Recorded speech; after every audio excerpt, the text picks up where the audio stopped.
If you have an interest in horses and love learning more about horses, the horse industry, teaching, or even managing your own horse business, then you're in the right place.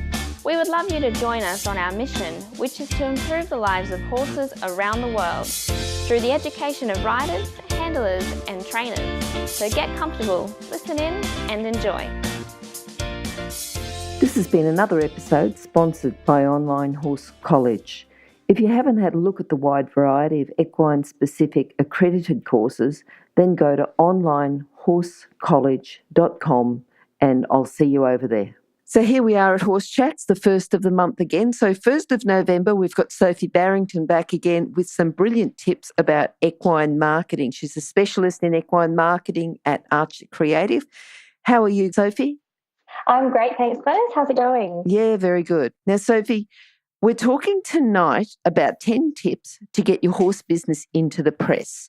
And I know we often talk about the term PR. So is this to do with PR? It's like, can you talk about PR? What is PR and how can it benefit us? Yeah. So PR is an acronym. So it's short for public relations, or it might even be called publicity. But public relations is essentially an all-encompassing term about generating stories that create excitement and interest ultimately in your business.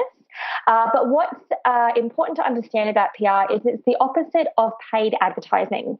So unlike advertising where you have to pay for placement, public relations is typically more unpaid for. But it's also more effective than paid ads for a couple of reasons, and I'll just touch on three. So the first is PR is often more cost effective than paid advertising and often has a far greater return on investment, or ROI. The second would be that a story has greater impact than an ad. It will often be remembered by more people for a longer period of time. And the third would be there is a high level of credibility attached to a story written about your business rather than one that you write about yourself. Okay, so just talking about, just to get my head around this, we talk about marketing and advertising, marketing having a long-term effect and advertising, it's almost like, well, that's the ad, I've seen it. Is this more marketing than advertising? I would say so. It's really a blend. And even the term marketing can cause some confusion because marketing is the strategy behind how you position your business, everything from the colours to your logo right through to the words that you use, and also understanding your target audience. PR is very similar in the sense that it is an all-encompassing term. It means quite a broad number of things, but essentially the crux of PR, public relations, when done well, is generating interest and creating buzz around your business. And that might be using more traditional forms like the media, which we do cover here, but also looking at some other emerging channels as well, which I'll start to delve into as we go further into the interview. Okay, good. All right, getting into the interview, we've got 5 do's and 5 don'ts, which it's sort of a style you've adopted, Sophie. It's almost like because we usually go with the 10s, but, you're giving us just lots and lots of information. So we've got do's and don'ts. So the first one, the first do is get clear on your goals. So goal setting is always something that I return to. I think in every interview I've done on a Horse Chat show, I've probably talked about goals. Yep. And it's always beginning with the end in mind. It's always really crucial to have a really clear idea of why you're doing PR. I think that's really important because it is something that is quite broad and is a long-term approach as well. So you really need to think quite deeply on this. But basically, when done right, PR is one of the most powerful ways to help you build influence, authority, and even awareness. Now, it might sound really exciting, this idea of, generating buzz and getting into the media and things like that. I would actually say that it should be used quite strategically and even sparingly at times for the greatest effect as well. But essentially, before you start any kind of formal PR campaign, you definitely want to return to your goals. So get really specific about the outcomes you want to achieve. Now, for example, one reason to obviously look at generating some publicity is if you have a new product. So you might be on the precipice of launching a new product into the Australian horse industry. So sales, without a doubt, going to be the number one priority, but there are a number of other metrics that you might want to also measure as well.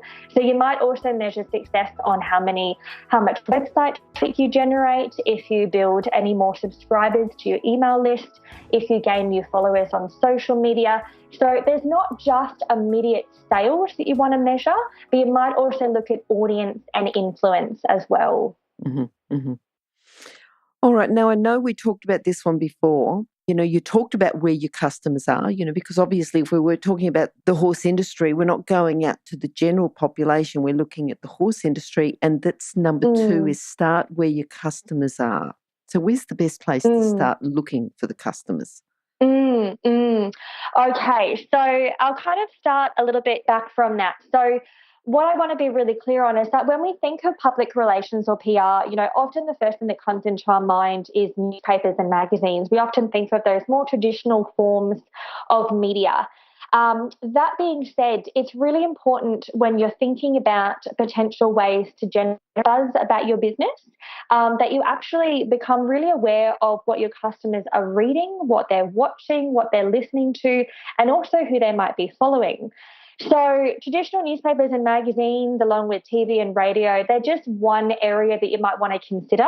And there are certainly channels of those varieties in the horse industry. But you might also want to think about bloggers, which are video bloggers on YouTube, and other influencers, even industry websites, streaming channels, or celebrities. So the way I would really kind of dumb this down and make it really clear is the best way to kind of begin with understanding where your customers are is just to simply run a short survey. So you might even want to have a look at using something like SurveyMonkey, which you can use for free, to essentially survey just a small segment of your customers. So even just 10 or 50 people or businesses, they're probably going to give you a pretty good glimpse into what media they're really interacting with. And they might be the more traditional forms of media, they might be social media, or they might be more online forms of media. Mm-hmm, mm-hmm. All right. Now, the next one, because you've talked about a survey and you've also talked about a free survey. And I think for someone, most equine businesses are small businesses. So we're always looking at where to cut costs. So free surveys are good. But you've also got here, go deep with your research. What sort of research are we looking at? How can we go deep with it? Yes. So here what I really wanted to bring attention to is when you start to determine the media that your audience is consuming, and by audience I mean your potential customer base. So just going back to the idea of an equine business that's in the startup phase or launching an additional product out to the market, once they've actually understood where their customers are and what type of media they're engaging with. So what you essentially want to do here is actually start shortlisting those options down. So I'm just going to go back to the idea of the more traditional media. So for example, publications, so print and online magazines in the horse industry might be one of the areas that you want to target. So you have to think really deeply about the publications and the media outlets that you do want to target, as well as individual influencers. They definitely can be an option as well. But you need to really think about how editors and journalists and influencers get bombarded with hundreds of emails every day. And a lot of them contain press releases that are really easily archived or even deleted. So you need to get to know the publication, and that means reading, watching, or listening to their latest stories. And the same goes with influencers on social media. There are definitely opportunities there to explore as well. And this is really important because it's all well and good to do a press release, but if you haven't really thought about what the publication is all about, and also the particular editor or journalist, for example, you might be approaching, you want to kind of dig deep and kind of understand what they really focus on, their tone and other nuances about the publication that make them unique. So really understanding that and actually consuming some of their latest stories is a great way to start in your approach. And the second thing is also finding the right person to contact. So digging deep into research, it means more than just sending off a press release to the general info @ or inquiries @ email address, but actually doing your best to actually find out who the contact person should be that you should reach out to. And by that, I mean grabbing their full name, getting their email address, and getting a phone number if you can as well. And if you're not too sure about this, the best thing to do is call the publication or get in contact with the media outlet and get the name and number off the phone. What you also need to think about is you can also explore the idea of going deep in your research and understanding the actual individual that you're trying to contact. So this might mean having a look at their social profiles and really understanding what makes them tick. By doing that little bit more research, you can start to think about how you can set yourself apart and not just be one of many other press releases in their inbox. Okay, good. Now, to do that, I suppose that's where you're writing a compelling story comes in. Now, how can we write a compelling story? And this is point number 4 about writing a compelling story. How do you write one? Because we're not all journalists or editors. Should it be funny, serious, research-based? How do we make something that's going to stick around? Yeah, that's a great question. So it's really important to put on a bit of a journalist hat, to be quite honest, when you're writing a press release. Press releases should definitely be kept to 1 page, if possible, 1.5 pages maximum. You don't want to really go beyond any length further than that. But really, the first place to start is to think about who, what, where, when, and how. So answering the 4 W's and the 1 H, which you basically taught when you are studying to become a journalist. So your first sentence or paragraph should actually essentially tell the whole story or the most important part of the story without needing to go further and reading the entire press release. So it's not so much about being clever or about necessarily being funny. It's just really important to get that attention straight away from the journalist. That's really critical. If you can't get that, you've kind of already missed the boat. So the best press releases not only do that, but they also generate a win-win. So they're good for you and your business, they're good for the publication, and they're also good for the reader. So it means they're going to be interesting for their audience. Anything less than that is just simply not going to get published. So there's a few ways that you can start to approach generating a press release. So one way to look at this is to actually comment on a wider trend or issue and then link back subtly to your business. What you don't want to do is have a press release that's too self-promotional. Otherwise, it's going to be considered what's called advertorial, and you're going to have to pay for that kind of promotion. So one other way that you can really generate some interest is by focusing on an angle that's unusual, rare, or unexpected. So if we go back to this idea of a startup with a new product, it might be that they've developed a product that is actually extremely unique or answers and solves a problem to something that hasn't been done before in the horse industry, or maybe does something in a different way. So the product itself might actually be the angle, but sometimes you might want to think about wider issues and then bring it back to your business. All right, good. So we've got the compelling story, and then we've got to do a complete press release. How do we go about that, creating a complete press release? We've got a new product, we'd like to release it. Should it be like a release? Explain it to me. Yeah. So something to think about here is timing is everything. So if you do have a product that is coming out to the market, don't wait until the week before it obviously is going to be launched. You want to start generating relationships with any form of media or influencer contact weeks, if not months in advance. At the end of the day, relationships can certainly take, many months to build, and it's really important to start establishing those as early on as possible. So if PR and generating interest through the media is going to be one of the elements that you use when you launch your product, you want to be very, very prepared and start that process early.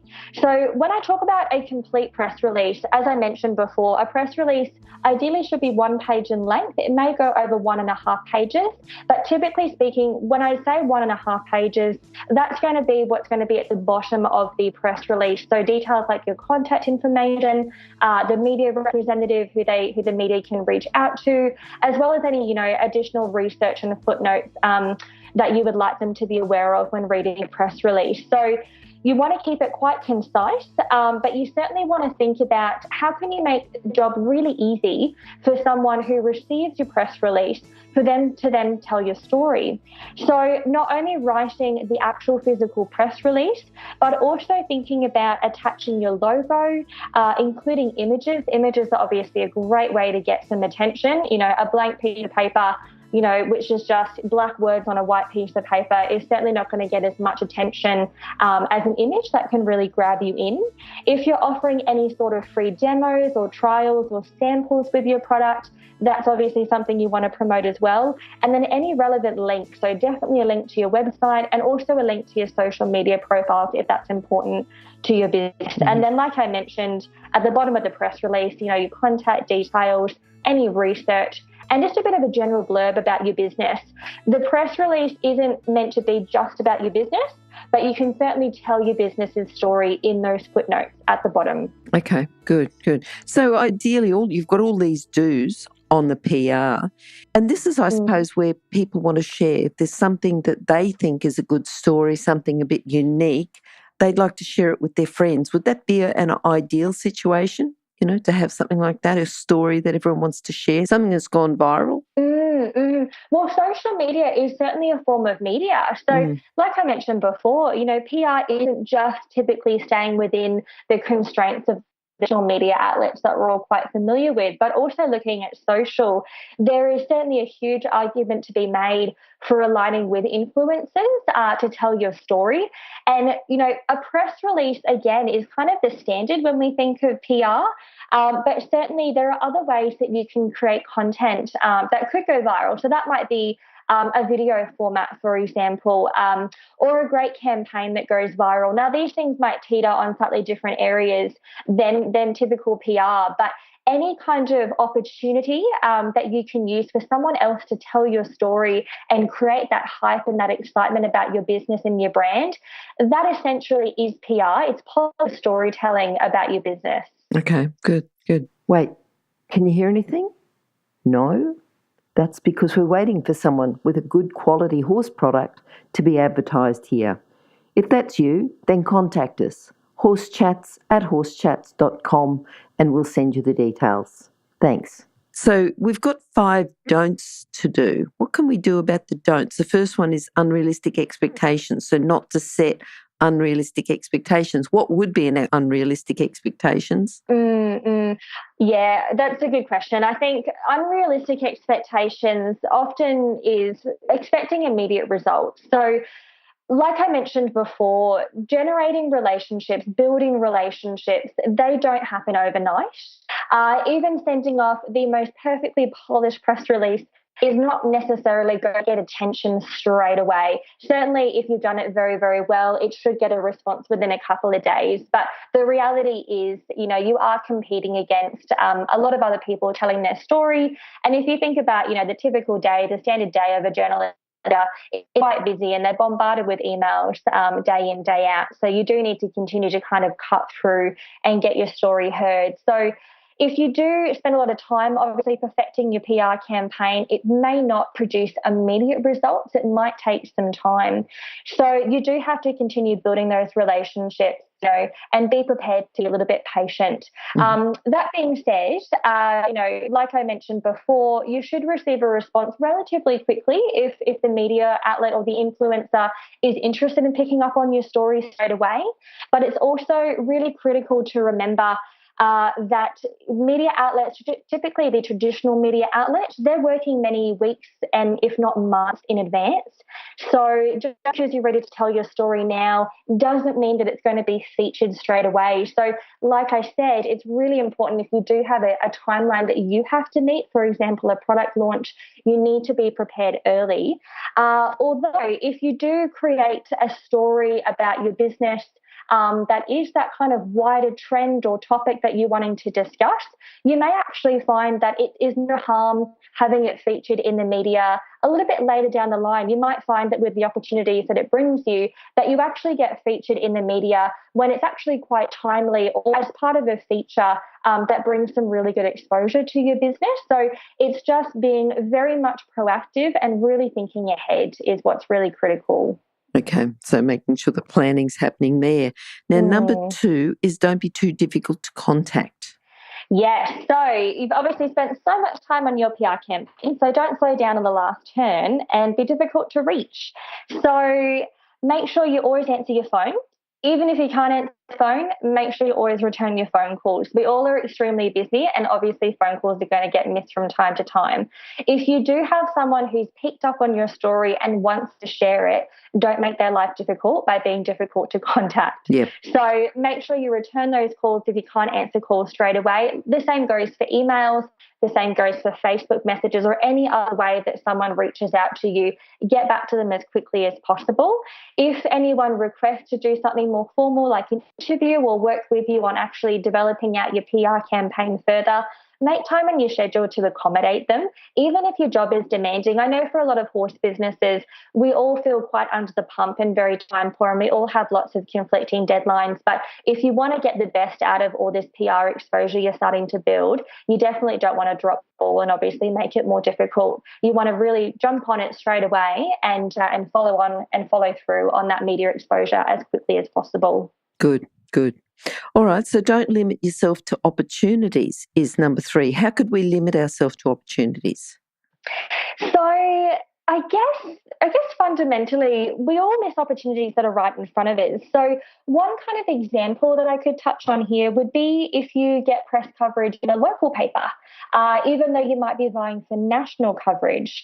So a local presence may actually work really well if you're a local business. So it's really not cutting off your nose to spite your face. If you're putting yourself out there to multiple opportunities, it's keeping an open mind. Like I said earlier, a press release that generates a win-win is really going to help to get you cut through the crowd and get the attention of any kind of media or influencer. So the same goes for working with them on telling your story in the right kind of format as well. And the same goes for print and online. So one big challenge that a lot of horse businesses will face, particularly if you look at print media, your newspaper or your magazine, and obviously by magazine, I really do reference magazines in the horse industry, but a lot of those publications, even though they have a print version, they also have websites and often they have blogs. And the reality is it's probably going to be a lot easier to get some exposure online than it is in print. And that's just simply because there's more scope and more potential and more space online. You know, a printed magazine, you know, some of the major titles like Horse Deals and Equestrian Life, I've obviously known the staff at those publications for several years, and they only have so much room in the printed magazine. So they have to be extremely selective about what gets covered in print. So going for online options is certainly a great thing. And there are advantages that come from both print and online. But looking at online, one big thing is SEO. So looking at how you can get those links back to your website. And this is something that we touched on just recently on Horse Chat Show. So definitely go back to that interview. So again, also what I would add here actually in terms of not limiting yourself to opportunities is thinking outside the box when you're building those relationships with the media as well.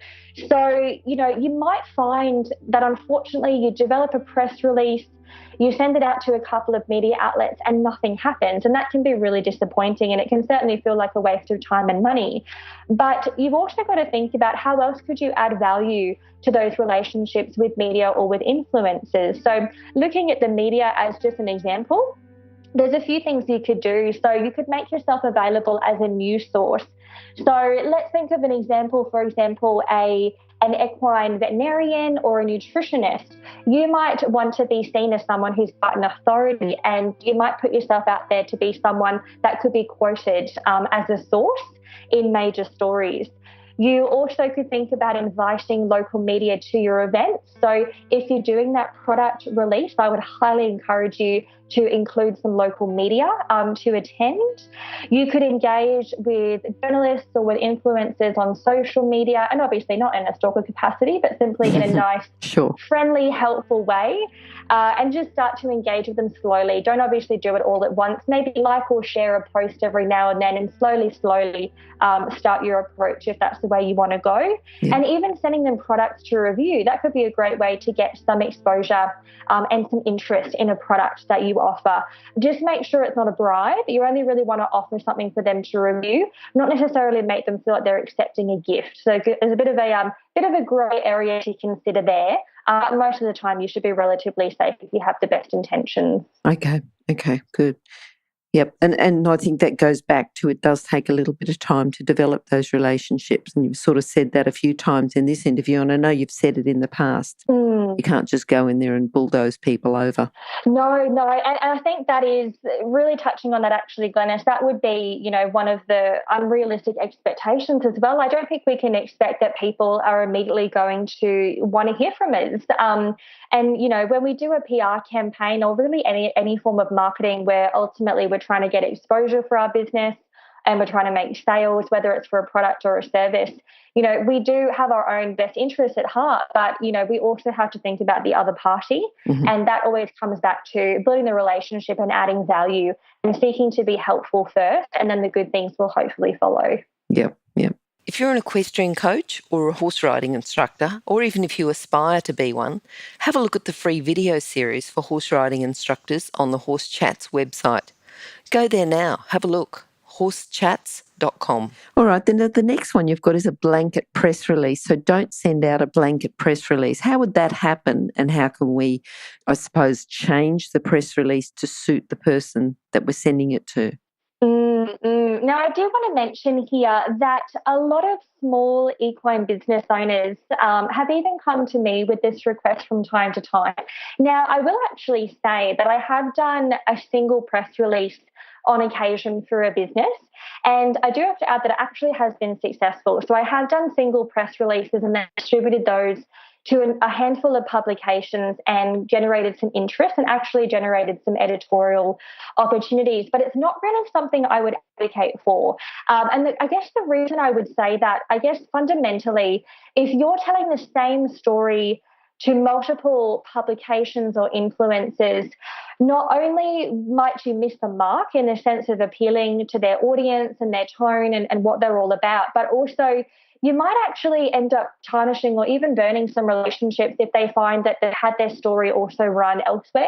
So that's just something to be really mindful of. But typically a blanket press release is one press release that's obviously sent to multiple individuals or publications. So essentially, it can definitely make you look lazy, but I think it really fails to build those long-lasting relationships that are so important. So it's obviously a bit of a cost cutter, just doing the one press release. But ideally, what you really want to do is work on adapting each press release to suit the end party that you're trying to reach.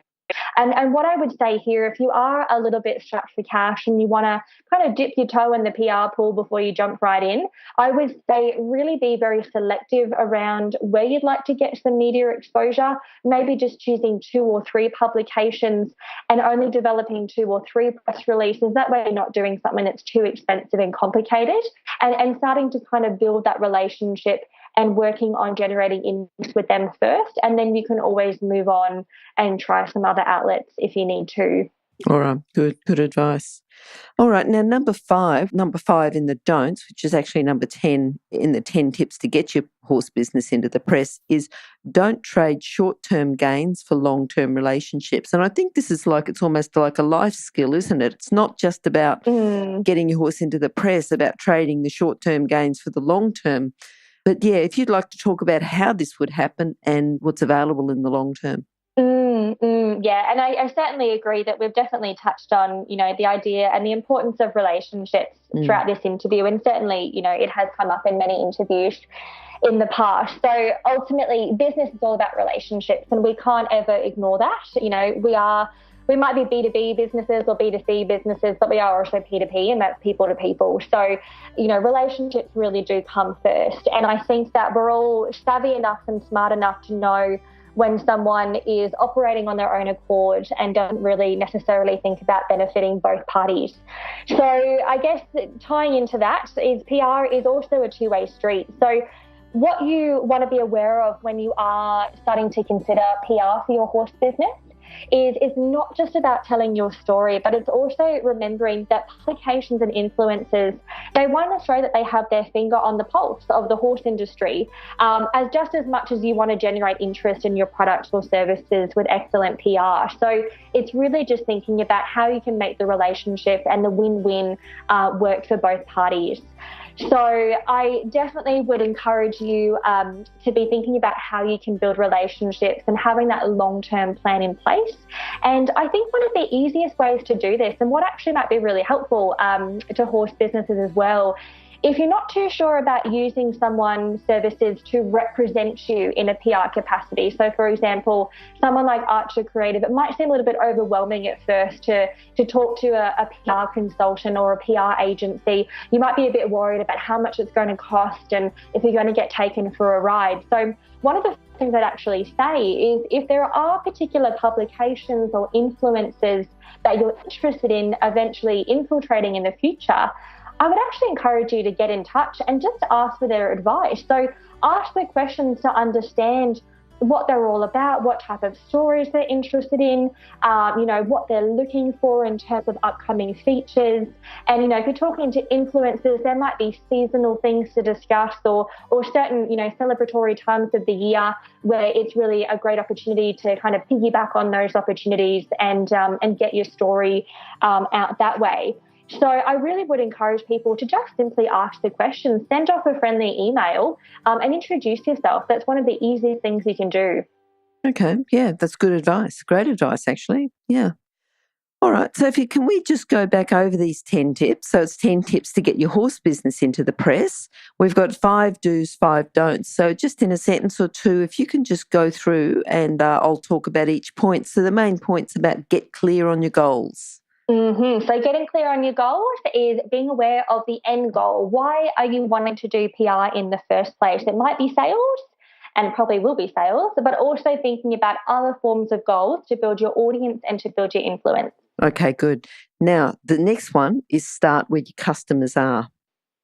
So beginning where your customers are is looking at what they're reading, watching, listening to, or even following. So we might think of PR as traditional media. By that I mean newspapers, magazines, TV, and radio. But you might actually find they're reading blogs, they're watching YouTube, and they're following influencers on social media, just to name a few. Yes. All right, number 3 is go deep with your research. So there's 2 elements to this. Going deep with your research is not just thinking about once you've identified those outlets, those channels that you'd like to eventually get your exposure in, but also thinking about really taking some time to understand and actually read, watch, or listen to their stories to pick up on the topics, the tone, and the other nuances, and also identifying the right person to talk to. So not just sending a blanket press release to a generic email address, but actually finding an individual that you can build a relationship with. Mm-hmm, mm-hmm. All right, number 4 in the do's is write a compelling story. Tell us about writing a compelling story, Sophie. So writing a compelling story, really tap into your inner journalist. You certainly need to if you're prepared to write your own press release. So your first sentence or paragraph tells the story in a nutshell: the who, what, where, when, why, and how. So looking at those W's and that one H to get their attention in the headline and the first sentence or two is really crucial to writing a compelling story. But not just talking about your business, your product, or your service, but finding an angle that's unusual, rare, or unexpected, or commenting on a wider trend or issue, and then linking it back to your business in slightly more subtle ways. And I like the win-win-win there, winning for yourself, winning for the editor, and winning for the people that are reading that. So I thought that was quite good. Yes, absolutely right. Now, number 5 in the 10 tips to get your horse business into the press is create a complete press release. A complete press release is not just a compelling story told over one page, but also making it really easy for someone to share your story. Some press releases actually will get into the media without having any changes made to them. So by this, I mean attaching your logo, attaching images, offering a free demo, trial, or sample if you have a product, for example, and any relevant links. So linking to your website, linking to your social media channels. You might also want to consider consider adding some information about your business to give them some background, including any footnotes of research that you mention in your press release, and certainly giving them a contact person they can reach out to when they want to share your story. Oh, hang on a sec. Let me interrupt to let people know about the horse industry qualifications at onlinehorsecollege.com. If you have a look at the flexible options, there's online theory and the practical components can be completed by video or with a qualified expert in your area. That website again is onlinehorsecollege.com. Okay, thanks. All right, number 6, and this is going on to the don'ts now, is don't set unrealistic expectations. Yes, the biggest one is expecting instantaneous results. We certainly all want them, but it doesn't mean we're all going to get them. So looking at how you can build relationships and really be prepared. So relationships take time, and preparation requires a little bit of prior thought and action to get yourself organised. So one of the biggest things is if you have a time-sensitive story, for example, you're releasing or launching a product, it's really important that you're actually starting to build up that story and those relationships weeks, if not months in advance, to give yourself that time to get into the media. Mm-hmm. All right, number 7, and we've got another don't. Don't be too difficult to contact. Yes, so if you do get some calls back regarding your press release or any other form of content that you may have sent to a media outlet or an influencer, definitely don't slow down on the final turn and be difficult to contact. Try and answer your phone when it rings. If you can't answer your phone, and you may not to all the time because we're all human, always return missed calls, or at the very least return an email. So make sure you're easy to contact. If they ask for an interview or anything more formal to discuss your story, make time in your schedule no matter how busy you are. Okay. Number 8 in the tips to get your horse business into the press is don't limit yourself to opportunities. So here I want to just bring some attention to having an open mind. So looking at the opportunities that are available, outside the realm of traditional press coverage. So for example, you might be wanting to get press coverage in one of the major high-end glossy equestrian magazines in Australia, and that may not be possible due to the limitations of print. So in this instance, you might be considering how you can get exposure through their website or through blogs. So ultimately, it's just being open to opportunities and doing your best to work in with what suits their schedule in terms of features and coverage as well. And then thinking outside the box in terms of building relationships. So you might not necessarily get immediate interest from your press release, but you might consider how you can build relationships by putting yourself out there as a news source, inviting media to your events, engaging with journalists and influencers on social media, and sending them your product to review. All right. I think all this advice, I'm making some notes here, but very good for horse business owners. Number 9 in getting your horse business into the press is don't send a blanket press release. Mm-hmm. So a blanket press release, as the name suggests, is a single press release, unchanged, that is sent to numerous outlets. You might send it to 5, you might send it to 50. It can work, and it certainly has worked in my own business for some of my clients when they are quite limited with their budget and we want to help them, but it's not something I would advocate for. So I really encourage you to think about how you can make your press release and your story altered to fit in with the publication or the influencer that you're trying to appeal to. So not just looking at how you can cut costs, but being quite creative. And if you are a little bit burdened by a small budget, then you can certainly think about just targeting 2 or maybe 3 outlets first and just being really selective and then expanding from there as your budget allows. All right, more great advice. Okay, number 10 now in tips in getting your horse business into the press is don't trade short-term gains for long-term relationships. Yes, and as we've talked about, business is all about relationships. So PR is a two-way street. So making sure that as much as you want to generate interest and buzz for your business, that you're also thinking about the best interests of the publications and influencers that you're reaching out to. They want to make sure that they have their finger on their pulse and they're the first to tell the story to the horse industry. So you want to help them do that. And that means thinking about how your story is actually going to be of interest to their readers or their followers. All right, look, this educational advice from Sophie Barrington from Archer Creatives, who are the experts in equine marketing. Really good for horse business owners, horse business managers. Anyone that's thinking about that may not even have their horse business, might be, working in a job that's got nothing to do with horses, but they just dream of being able to work with horses, work for themselves. I think start taking notes, listen to all these series, because this is series number 7.